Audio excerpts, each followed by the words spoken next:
why I think Geronimo is such a wonderful figure is unlike Pocahontas, unlike Sitting Bull, unlike Red Cloud, unlike some really amazing figures, Geronimo is really complicated. I mean, he's a murderer.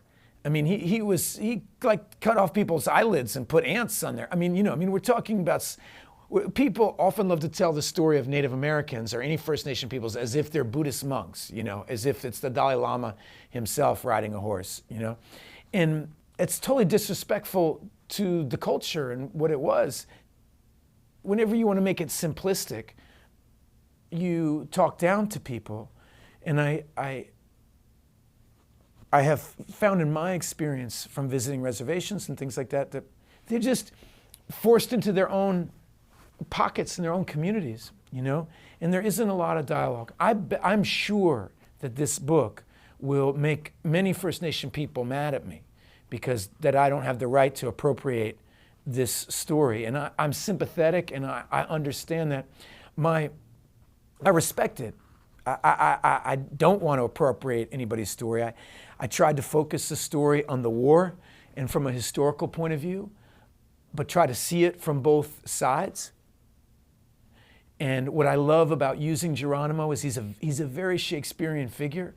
He's very complex, he's good and he's bad. Cochise is more of a typical hero. He was a great, great leader and one of the last people in that part of the world that could really unite a large group of people. Geronimo never really united. I mean, Geronimo was never even chief, for crying out loud.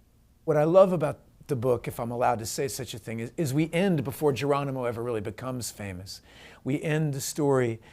It follows, there's a lot of bad behavior from white people and a lot of bad behavior from Mexicans and a lot of bad behavior from the Apache. It aspires to be a human, not some kind of white guilt book, but a book about history and what happened.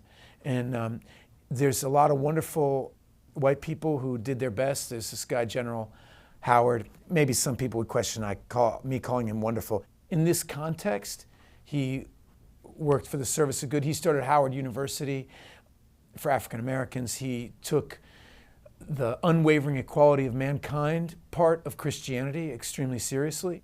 And he was a very serious Christian who believed that all men were created equal. And so he strove to create that in his life. He had one arm, he lost an arm in the Civil War. He's a very interesting character, one of the white characters. There's also some pretty terrible white people, obviously. And one of the things that I love about studying history is that you see that it's not like, oh, one thing was bad and one thing was good. It was that, the wrong people won certain battles. The wrong people won certain elections, President Grant really did want to do the right thing by the Native American people, but then he lost the next election, and you see why treaties are broken, elections are lost, the wrong person gets in power who's not concerned with ethics, or, I found studying this book really interesting.